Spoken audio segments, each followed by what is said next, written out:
नमस्कार दोस्तों, मैं हूं आपका आध्यात्मिक दोस्त आचार्य मोहित और आपके अपने चैनल एस्ट्रोलॉजर मोहित शाह में आपका स्वागत करता हूं। दोस्तों, आज हम एक बहुत ही महत्वपूर्ण टॉपिक के ऊपर बात करेंगे, जिसमें हम यह जानने का प्रयास करेंगे कि कोई भी लग्न की कुंडली हो, उसमें कौन कौन से ऐसे ग्रह होते हैं जो कि शुभ फलप्रद ग्रह होते हैं, सदैव शुभ फल ही प्रदान करेंगे, और कौन कौन से ऐसे ग्रह होते हैं जो कि राजयोग कारक ग्रह होते हैं। चाहे वह ग्रह आपकी कुंडली में अस्त अवस्था में हो, चाहे किसी भी अवस्था में हो, अपने शत्रु राशि में बैठे हों या फिर वक्री हों, लेकिन अगर वह ग्रह आपकी कुंडली में योग कारक है तो फिर आपको वह सदैव शुभ ही फल प्रदान करेंगे।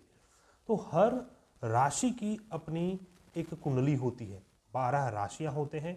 12 राशि में हर राशि का अपना एक लग्न होता है, और लग्न के आधार पर हम यह निर्णय करते हैं कि कौन सा ग्रह आपके लिए शुभ फलप्रद ग्रह है, कौन सा ग्रह आपके लिए अशुभ फलप्रद ग्रह है, कौन से ग्रह आपके लिए मारक ग्रह है और कौन से ग्रह आपके लिए राजयोग कारक ग्रह है। तो आज का हमारा वीडियो सिर्फ और सिर्फ राजयोग कारक ग्रह और आपके शुभ फलप्रद ग्रह के ऊपर होगा।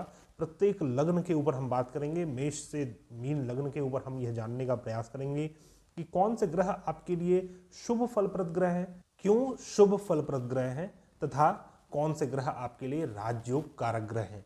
तो सबसे पहले हम कुछ ज्योतिष शास्त्र के कुछ सिद्धांतों को समझने का प्रयास करते हैं। जैसे कि कोई भी शुभ ग्रह यदि आपके केंद्र भाव का स्वामी हो जाए तो वह सदैव अशुभ फल प्रदान करता है, और कोई भी अशुभ ग्रह यदि आपके केंद्र भाव का स्वामी हो जाए तो वह आपको सदैव शुभ फल प्रदान करता है। लेकिन वही कोई शुभ ग्रह आपके केंद्र भाव का स्वामी होकर आपके त्रिकोण भाव का भी स्वामी हो तो यह आपको शुभ फल प्रदान करने लग जाता है। तो त्रिकोण एक बहुत ही अहम स्थान है। त्रिकोण में दो ऐसा स्थान है जो कि भाग्य का स्थान माना गया है, पंचम भाव और नवम भाव, क्योंकि नवम भाव भाग्य का है, और नवम भाव से जब हम नवम काउंट करते हैं तो वो 5th भाव होता है।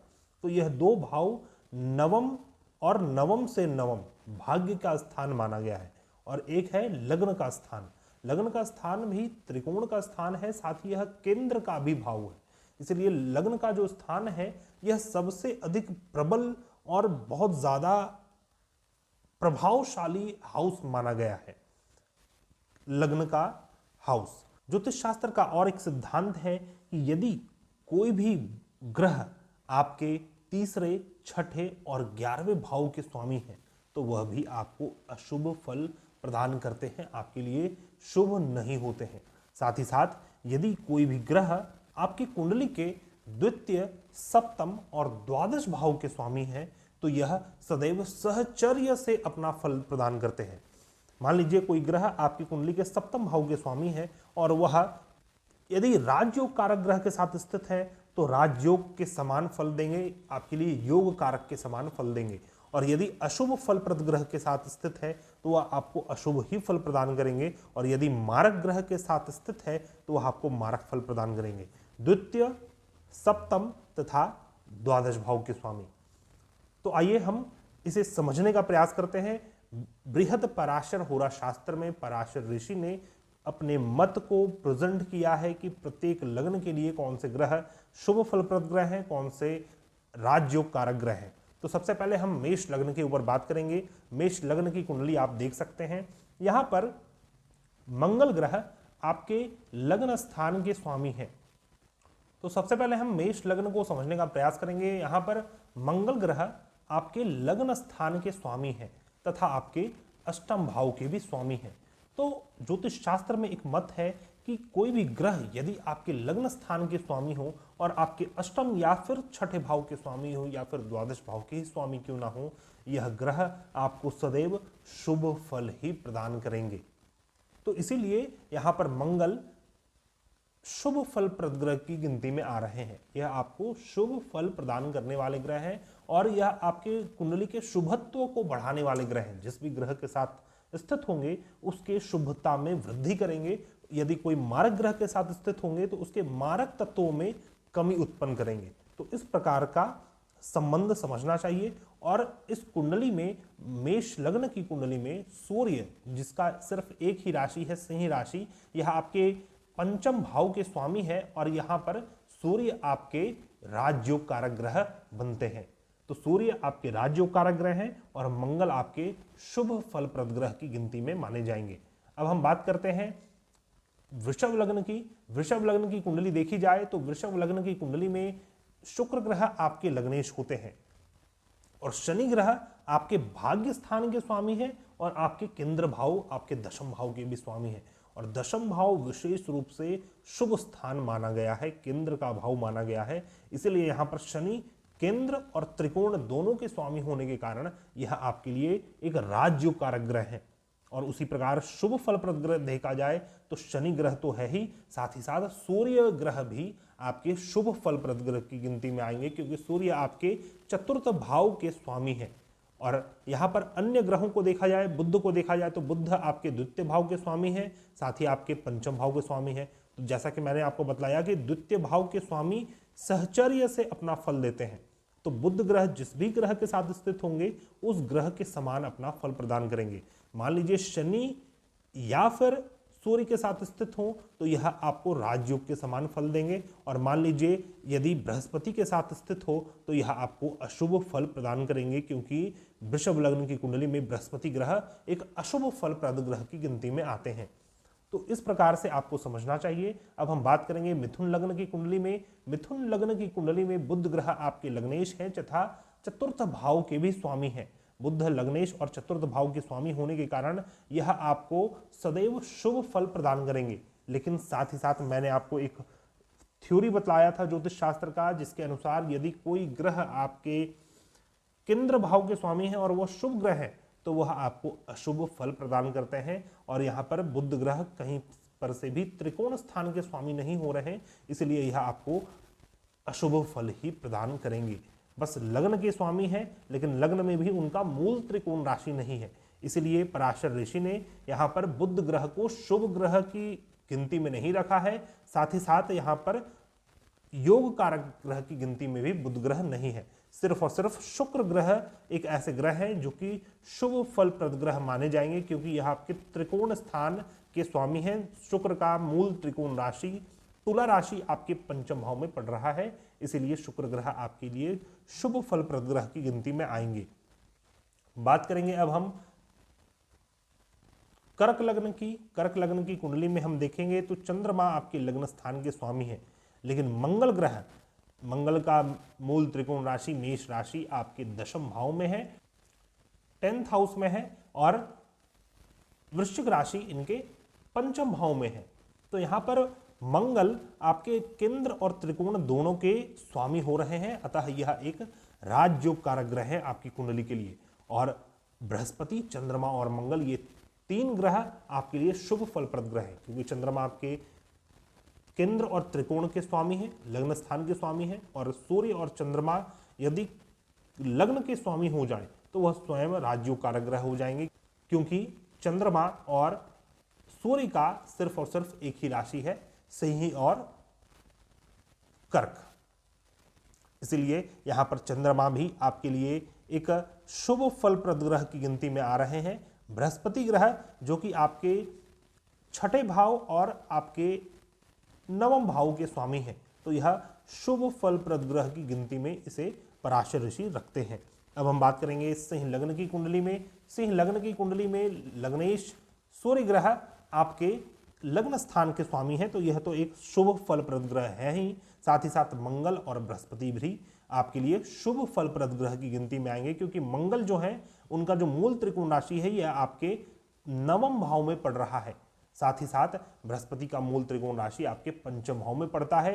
मंगल आपके केंद्र और त्रिकोण दोनों के स्वामी होते हैं, अतः यह एक राजयोग कारक ग्रह है। मंगल ग्रह सिंह लग्न की कुंडली में राजयोग कारक ग्रह है। अब हम बात करेंगे कन्या लग्न की कुंडली। कन्या लग्न की कुंडली में बुध ग्रह आपके केंद्र भाव के स्वामी है, साथ ही साथ आपके लग्न के स्वामी है। लग्न भाव जो है वह केंद्र और त्रिकोण दोनों का स्थान होता है। अब हम यहां पर ध्यान से देखेंगे तो जो बुध का मूल त्रिकोण राशि है वह कन्या राशि आपके लग्न स्थान में पड़ रहा है, यही कारण है कि बुध ग्रह आपके लिए एक राजयोग कारक ग्रह है और शुभ फलप्रद ग्रह भी है। साथ ही साथ शुक्र ग्रह आपके लिए एक शुभ फलप्रद ग्रह भी है और राजयोग कारक ग्रह भी है, ऐसा पराशर ऋषि का मत है। अब हम बात करेंगे तुला राशि वाले जातक के ऊपर। तुला राशि के लिए चंद्रमा और बुध ये दो ग्रह राजयोग कारक ग्रह हैं, क्योंकि चंद्रमा आपके दशम भाव के स्वामी हैं और साथ ही साथ बुध ग्रह आपके नवम भाव के स्वामी हैं। यहाँ पर चंद्रमा और बुध को राजयोग कारक ग्रह की श्रेणी में रखा गया है। साथ ही साथ शनि और बुध ग्रह ये दो ग्रह को शुभ फलप्रद ग्रह की श्रेणी में रखा गया है। बात करेंगे अब हम वृश्चिक लग्न की कुंडली में। वृश्चिक लग्न की कुंडली में मंगल ग्रह आपके लग्न स्थान के स्वामी हो रहे हैं और मंगल का मूल त्रिकोण राशि आपके छठे भाव में पड़ रहा है। वैसे यहाँ पर मंगल का मूल त्रिकोण राशि छठे भाव में पड़ने के कारण मंगल को शुभ फलप्रद ग्रह की श्रेणी में नहीं रखा गया, अपितु यहाँ पर सूर्य और चंद्रमा को राजयोग कारक ग्रह की श्रेणी में रखा गया है, क्योंकि सूर्य का मूल त्रिकोण राशि सिंह राशि दशम भाव में पड़ रहा है और चंद्रमा का मूल त्रिकोण राशि नवम भाव में पड़ रहा है। यहाँ पर चंद्रमा और सूर्य आपके राजयोग कारक ग्रह हैं और बृहस्पति और चंद्रमा ये दो ग्रह आपके लिए शुभ फलप्रद ग्रह की श्रेणी में आएंगे। जब भी कोई ग्रह आपकी कुंडली के द्वितीय, सप्तम या फिर द्वादश के स्वामी हो, साथ ही साथ वह आपके केंद्र और त्रिकोण दोनों में से किसी भी अन्य भाव के भी स्वामी हो, तो वह शुभ फलप्रद ग्रह की श्रेणी में आ जाते हैं। और यदि मूल त्रिकोण राशि केंद्र भाव में हो और तब जाकर उसका दूसरा राशि द्वितीय, सप्तम या द्वादश में हो रहा हो, तब वह आपके लिए राजयोग कारक ग्रह हो जाते हैं। तो इस प्रकार से पराशर ऋषि ने समझाया है। वृश्चिक लग्न की कुंडली के ऊपर हमने बात कर लिया। अब हम धनु लग्न की कुंडली के ऊपर बात करेंगे। धनु लग्न की कुंडली में सूर्य और बुध ये दो ग्रह को शुभ फलप्रद ग्रह की श्रेणी में रखा गया है। सूर्य आपके नवम भाव के स्वामी हैं, सूर्य का सिर्फ एक ही राशि होता है, तो सूर्य आपके नवम के स्वामी होने के कारण, और बुध जिनका मूल त्रिकोण राशि आपके दशम भाव में पड़ रहा है, कन्या राशि, और दूसरा राशि इनका सप्तम भाव में पड़ रहा है। तो सप्तम, जैसा कि मैंने आपको बतलाया कि सप्तम के स्वामी सिर्फ रहेंगे कोई ग्रह, तो वह शुभ फलप्रद ग्रह की श्रेणी में नहीं आएंगे। लेकिन सप्तम के स्वामी के साथ साथ यदि अन्य किसी केंद्र या त्रिकोण भाव के स्वामी हो, तो वह आपके लिए राजयोग कारक ग्रह हो जाएंगे। और साथ ही साथ यहाँ पर तो विशेष रूप से कन्या राशि इनके दशम भाव में पड़ रहा है और दशम भाव एक विशेष शुभ स्थान माना गया है। यही कारण है कि सूर्य और बुध ग्रह को यहाँ पर राजयोग ग्रह की श्रेणी में रखा गया है। साथ ही साथ मंगल और सूर्य ग्रह ये दो ग्रह शुभ फलप्रद ग्रह की श्रेणी में रखे गए हैं। बात करेंगे अब हम मकर लग्न की कुंडली में। मकर लग्न की कुंडली में यहाँ पर आप देख सकते हैं कि शुक्र ग्रह जो कि इनके दशम भाव के स्वामी है, मूल त्रिकोण राशि दशम भाव में पड़ रहा है और दूसरा राशि वृषभ राशि इनके पंचम भाव में पड़ रहा है। तो यहाँ पर शुक्र दो शुभ स्थान के स्वामी हैं, केंद्र और त्रिकोण के स्वामी होने के कारण शुक्र ग्रह शुभ फलप्रद ग्रह है। और साथ ही साथ शुक्र और बुध ये दो ग्रह शुभ फलप्रद ग्रह है और शुक्र ग्रह सिर्फ राजयोग कारक ग्रह है। तो शुक्र और बुध शुभ फलप्रद ग्रह है और शुक्र जो है यह राजयोग कारक ग्रह है। बात करेंगे कुंभ लग्न की कुंडली में। कुंभ लग्न की कुंडली में यहां पर शुक्र ग्रह को राजयोग कारक ग्रह माना गया है, क्योंकि शुक्र का मूल त्रिकोण राशि इनके नवम भाव में पड़ रहा है और चतुर्थ भाव में शुक्र की दूसरी राशि है। तो शुक्र का त्रिकोण और केंद्र से संबंध होने के कारण, त्रिकोण और केंद्र के स्वामी होने के कारण शुक्र राजयोग कारक ग्रह है। और शुक्र और शनि ये दो ग्रह शुभ फलप्रद ग्रह हैं। यहाँ पर शनि देखिए इनके द्वादश भाव के स्वामी हैं, लेकिन साथ ही साथ त्रिकोण के भी स्वामी हैं और केंद्र के भी स्वामी हैं, क्योंकि लग्न का स्थान त्रिकोण और केंद्र दोनों का स्थान माना गया है। यही कारण है कि शनि और शुक्र यहाँ पर शुभ फलप्रद ग्रह की श्रेणी में है और शुक्र ग्रह राजयोग कारक ग्रह की श्रेणी में है। बात करेंगे मीन लग्न की कुंडली में। मीन लग्न की कुंडली में मंगल और बृहस्पति ये दो ग्रह को राजयोग कारक ग्रह माना गया है। देख सकते हैं आप कि मंगल ग्रह का जो मूल त्रिकोण राशि है यह इनके द्वितीय भाव में पड़ रहा है, लेकिन दूसरा जो राशि है नवम भाव में पड़ रहा है और नवम भाव विशेष शुभ स्थान, आपके जीवन का भाग्य स्थान, पूर्व जन्म का शुभ कृत्य कर्म माना गया है। यही कारण है कि पराशर ऋषि ने मंगल को एक राजयोग कारक ग्रह की श्रेणी में रखा है मीन लग्न की कुंडली के लिए। साथ ही साथ बृहस्पति का जो 2 राशि है दोनों ही बहुत ही शुभ स्थान में है। विशेष रूप से बृहस्पति बहुत ही बड़े राजयोग कारक ग्रह माने जाएंगे मीन लग्न की कुंडली के लिए। और चंद्रमा जो कि आपके पंचम भाव के स्वामी हैं और मंगल, ये 2 ग्रह आपके लिए शुभ फलप्रद ग्रह की श्रेणी में आएंगे। तो दोस्तों इस प्रकार से हमें कुंडली को समझना चाहिए। कोई भी कुंडली अगर हमारे पास आती है तो वह कुंडली किस लग्न की कुंडली है वह देखना आवश्यक है। साथ ही साथ उस लग्न की कुंडली में कोई भी ग्रह किन किन भाव के स्वामी हैं उस आधार पर हमें राजयोग कारक ग्रह, शुभ फलप्रद कारक ग्रह को समझने का प्रयास करना चाहिए। कभी भी राजयोग कारक ग्रह अपने अशुभ फल को प्रदान नहीं करते और शुभ फलप्रद ग्रह कोई भी अशुभ ग्रह के साथ बैठकर भी उसके अशुभत्व में कमी उत्पन्न करते हैं। राजयोग कारक ग्रह यदि कुंडली में अस्त हो, नीच अवस्था में हो, अपने शत्रु राशि में हो, नीच के नवमांश में हो, फिर भी वह अपने शुभ फल को प्रदान करता है। तो इस हिसाब से हमें विश्लेषण करना चाहिए, तभी हम विश्लेषण की सटीकता तक पहुंच सकते हैं। आशा करता हूं वीडियो आपको पसंद आया होगा। यदि आपको हमारे वीडियोस पसंद आते हैं तो कृपया हमारे चैनल को सब्सक्राइब जरूर कर लें, हमारे इस वीडियो को लाइक करें, शेयर करें। और आप यदि कुंडली का विश्लेषण करवाना चाहते हैं, किसी प्रकार की समस्या से जूझ रहे हैं, उसका समाधान ज्योतिष शास्त्र के माध्यम से चाहते हैं, तो आप हमारे से कांटेक्ट कर सकते हैं। हमारा कांटेक्ट डिटेल्स आपको मेरे डिस्क्रिप्शन बॉक्स में मिल जाएगा। मिलते हैं नए वीडियो में, तब तक के लिए धन्यवाद। जय हिंद।